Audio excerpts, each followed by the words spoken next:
আন্না কুরাইশান আহাম্মাহুম শানুল মারআতিল মাখজুমিয়াতিল্লাতী সারাকাত। আম্মা জান আয়েশা রাদিয়াল্লাহু তাআলা আনহা বলেন, মক্কার মাখজুম গোত্রে একজন মহিলার চুরি করার কারণে কুরাইশদের বড় বড় নেতারা বড় পেরেশানি হয়ে গেল। আর এত সম্ভ্রান্ত বংশের মহিলা চুরি করলো, বিচারটা কি হবে? রাসূলুল্লাহ সাল্লাল্লাহু আলাইহি সাল্লামের সাহাবীরা বলাবলি করতে শুরু করলো, নবীর কাছে এটা কিভাবে বলা যায়? বিচারটা যেন একটু শিথিল করা হয়, বিচারটা যেন শিথিল করা হয়। কোন সাহাবা একরাম নবীর কাছে বলার সাহস পায় না। ফাকালু ওয়া মান ইয়াজতারু আলাইহি ইল্লা উসামা ইবনে যায়েদ। সাহাবা একরাম সবাই মিলে সিদ্ধান্ত করলো, নবীজির আদরের নাতি উসামা ইবনে যায়েদকে নবীর কাছে পাঠানো হবে।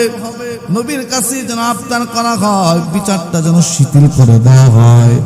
আল্লাহর নবীর সাহাবীরা উসামাকে নবীজির কাছে পাঠানো হলো। উসামা নবীজির নাতি, নবীজির কাছে বললেন, দাদা যান, বিচারটাকে একটু শিথিল করা যায় না?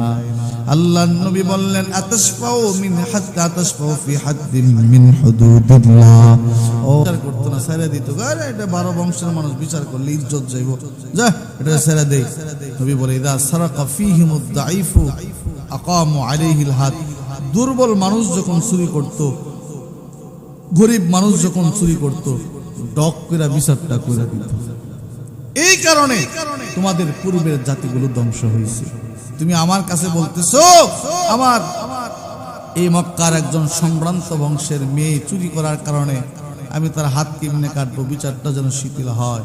নবী বলেন, ওয়াইমুল্লাহ, আল্লাহর কসম দিয়ে বলি, লাউ আন্না ফাতিমাতা ইবনাত মুহাম্মদ সাল্লাল্লাহু আলাইহি ওয়াসাল্লাম সারাকাত লাকাতাতু ইয়াদাহা। আরে যত মাখজুম গোত্রের মহিলা আমার কন্যা ফাতেমা যদি চুরি করত, আমার কন্যা ফাতেমা যদি চুরি করত, আমি নবী তার হাত কেটে গোটা দুনিয়ার মানুষকে জানায় দিতাম।